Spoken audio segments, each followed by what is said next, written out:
Palavra da Verdade, com Hernandes Dias Lopes. Eu quero compartilhar com você uma das verdades pivotais, essenciais da fé cristã. Vamos falar sobre justificação pela fé. E basear esta mensagem em Romanos capítulo 5, versos de 1 a 5. Vamos ouvir a leitura deste texto. Justificados, pois, mediante a fé, temos paz com Deus por meio de nosso Senhor Jesus Cristo, por intermédio de quem obtivemos igualmente acesso pela fé a esta graça na qual estamos firmes, e gloriamo-nos na esperança da glória de Deus. E não somente isto, mas também nos gloriamos nas próprias tribulações, sabendo que a tribulação produz perseverança, e a perseverança, experiência, e a experiência, esperança. Ora, a esperança não confunde, porque o amor de Deus é derramado em nosso coração pelo Espírito Santo que nos foi outorgado. Os estudiosos dizem que Romanos é a cordilheira do Himalaia de toda a revelação bíblica. Romanos é o Evangelho segundo Paulo. Na verdade, é uma espécie de tratado teológico. A carta mais robusta que Paulo escreveu. A carta que mais influência exerceu na história do cristianismo.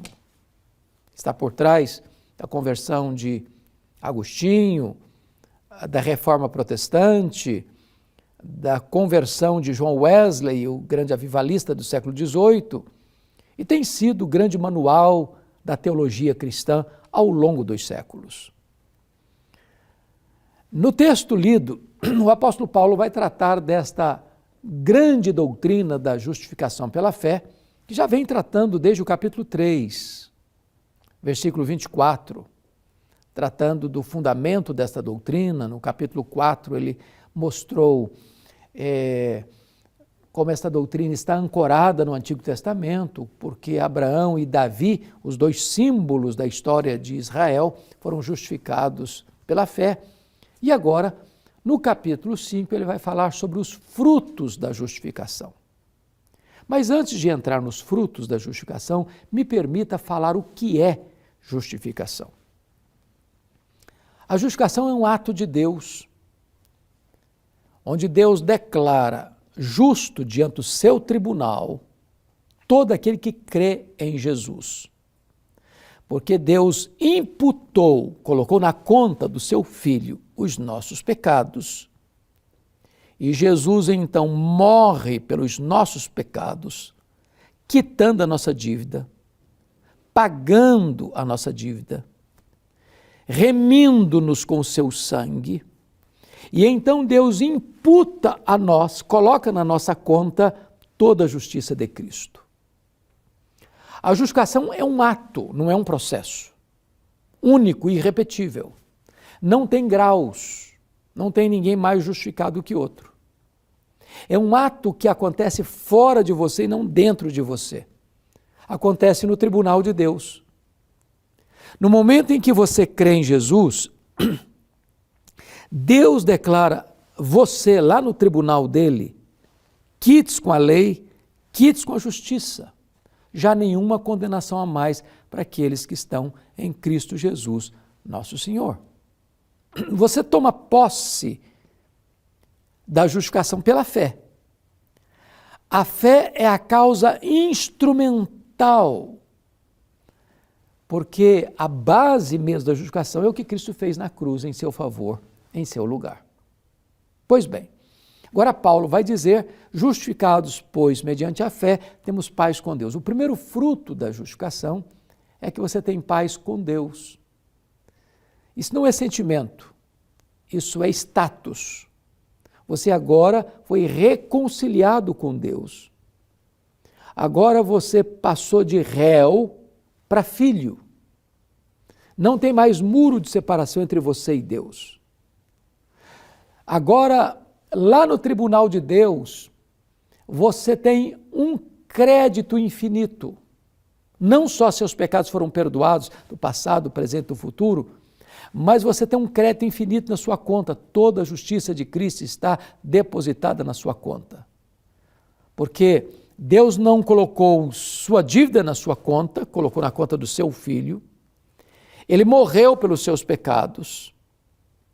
Então, agora diz a Bíblia que aquele que não conhecia o pecado, Deus o fez pecado por nós, para que nele nós fôssemos feitos justiça de Deus. Então, Deus não pôs a sua dívida na sua conta, Deus pôs a sua dívida na conta de Cristo, Ele pagou a sua dívida e agora Deus pega todo o conteúdo, todo o saldo positivo da justiça de Cristo e deposita na sua conta.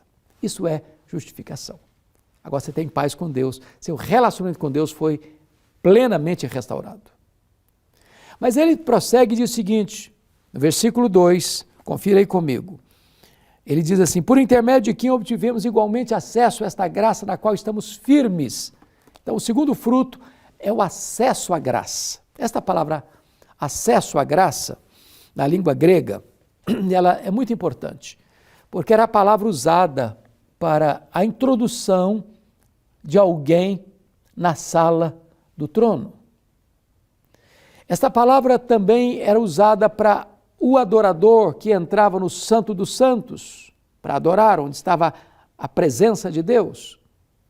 E esta palavra também foi usada no grego clássico para o porto onde o navio ancorava com segurança.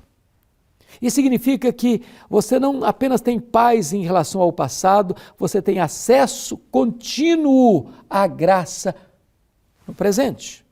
Você pode falar com Deus a hora que você quiser, onde você estiver, não precisa marcar audiência, não tem secretária, não tem linha ocupada, a qualquer hora, em qualquer lugar, sob qualquer circunstância, você tem livre acesso ao trono de Deus, à graça.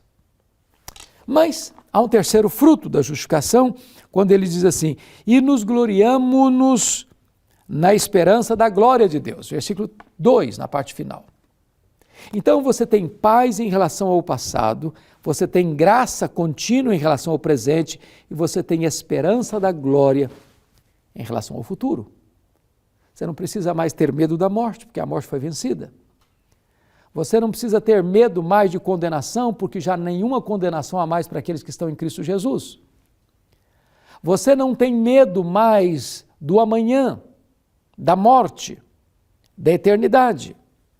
Você tem sim esperança da glória. Me permita ilustrar isso. Miguel Gonçalves Torres foi um dos 4 primeiros alunos do primeiro seminário da Igreja Presbiteriana aqui no Brasil. E ele era um português, ele era muito doente, e ele sempre brincava com seus colegas que não basta viver bem, é preciso morrer bem. No dia que Deus o chamou, ele gritou pelo nome da sua esposa, ele estava deitado no seu leito de enfermidade, no quarto, e ele chamou a esposa e disse, querida, corra aqui. Quando ela chegou, ele disse assim, eu pensei que na hora da morte eu fosse para o céu, mas na verdade o céu veio me buscar. E com essas palavras ele adormeceu. Você já deve ter ouvido falar de Dwight Lyman Moody, o grande avivalista americano do século XIX. Na hora que ele estava partindo para o Senhor, ele disse, afasta-se a terra, aproxima-se o céu, eu estou entrando na glória. Esta é a certeza de um salvo, esperança da glória. Isso levou o Dr. Mark Lloyd Jones, médico da família real e pastor por longos anos da abadia de Westminster, que tomado por um câncer, fez um longo tratamento. Quando ele já estava nos momentos mais finais da vida, os recursos da medicina não podiam mais atender à necessidade que ele tinha de recuperar a sua saúde, ele reuniu a sua família e disse para a sua comunidade, a sua igreja, não orem mais pela minha cura, não me detenham da glória. Essa é a certeza de um crente. Para ele, o viver é Cristo e o morrer é lucro. Para ele, morrer é deixar o corpo e habitar com o Senhor. Para ele, morrer é partir para estar com Cristo, que é incomparavelmente melhor. Ele não tem medo do amanhã, ele não tem medo da morte. Ele sabe que ele tem segurança da glorificação. Ele tem expectativa da glória. Mas me permita compartilhar com você o terceiro fruto, o quarto fruto da justificação, que é o derramamento do amor de Deus no nosso coração. O apóstolo Paulo vai dizer, e não apenas isso, mas nos gloriamos nas próprias tribulações, sabendo que a tribulação produz perseverança, e a perseverança produz experiência, e a experiência produz esperança, e a esperança não se confunde porque o amor de Deus é derramado no nosso coração pelo Espírito Santo que nos foi outorgado. Eu acho tão maravilhoso isso, porque o cristão, ele passa por lutas também. Ele pisa em terrenos cheios de espinhos também. Ele caminha por desertos tórridos também. Ele passa pelos vales escuros e sombrios das provações também. Mas agora, Paulo diz que nós nos gloriamos nas próprias tribulações. A palavra tribulação é um peso que esmaga você. Mas não é porque você é masoquista e gosta de sofrer. Você se gloria nas tribulações porque você sabe que Deus está trabalhando. E a tribulação produz perseverança, e esta palavra é paciência triunfadora. Porque Deus não quer que você seja um crente de segunda mão, Deus não quer que você seja uma pessoa que viva apenas da experiência dos outros. Por isso diz, e a perseverança produz experiência. A palavra aqui é a mesma palavra que o ourives usava para purificar os metais, jogando no fogo. E o metal não era destruído, mas a escória derretia e o metal ficava bonito, lindo, puro, nobre, rico, mais precioso ainda. Então você se gloria nas tribulações porque você sabe que Deus coloca você na prova, não para destruir você, mas para fortalecer as musculaturas da sua alma, não para destruir você, mas para tornar você uma pessoa mais parecida com Jesus. E ele diz, você, depois dessa experiência com Deus, você vai ter esperança, não uma esperança qualquer, porque o amor de Deus é derramado no nosso coração. Que amor é esse? Primeiro, é um amor abundante. O amor é derramado, há uma chuvarada do amor de Deus inundando o seu coração de alegria, de gozo e de paz. Mas este amor é imerecido, porque Romanos 5 diz que Deus amou você e a mim quando nós éramos fracos, ímpios, pecadores e inimigos. Deus não amou você porque você era uma pessoa maravilhosa e merecia este amor, não. Deus não amou a você e a mim por causa dos nossos méritos, mas apesar dos nossos deméritos. A causa do amor de Deus por nós não está em nós, está nele mesmo. Ele nos amou com amor eterno, Ele nos atraiu para Ele mesmo com cordas de amor, e este amor é um amor imerecido. Deus derrama o amor dEle no nosso coração, apesar de nós sermos pecadores e inimigos dEle. Mas ainda este amor é provado. No versículo 8 diz que Deus prova o seu próprio amor para conosco pelo fato de ter Cristo morrido por nós, sendo nós ainda pecadores. Nunca duvide do amor de Deus por você. Deus aprovou este amor. Não escrevendo em letras de fogo nas nuvens, mas esculpindo na cruz do Calvário, eu te amo. Quando Jesus, o seu Filho unigênito, foi dado a você, por amor a você, para que você não pereça, mas tenha nele a vida eterna. Deus não poupou o seu próprio Filho, antes por todos nós o entregou. Não há amor maior do que esse. Não há prova de amor maior do que essa. Esta é a evidência máxima de que Deus ama você, a cruz de Cristo.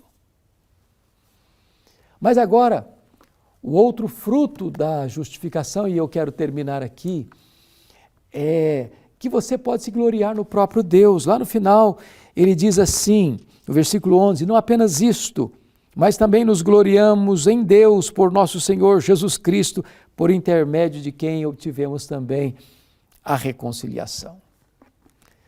Se você perdesse tudo na vida, você ainda poderia se gloriar, se alegrar em Deus. Ele é o seu Criador, Ele é o seu Redentor, Ele é o seu provedor, Ele é o seu Consolador, Ele é a sua herança. Você se gloria em Deus. Você exulta em Deus, como os mártires sofrendo agruras, torturas, tendo a vida ceifada, iam para o martírio com um cântico nos lábios, com a bandeira da vitória hasteada, porque eles se regozijavam em Deus. Este é o fruto, ou os frutos da justificação. Eu quero orar com você. Deus amado, bendito é o teu nome pela beleza, pela riqueza da tua palavra.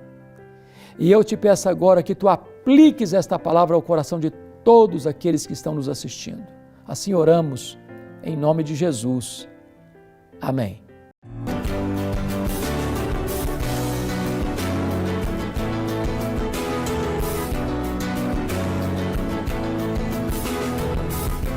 Palavra da Verdade, com Hernandes Dias Lopes.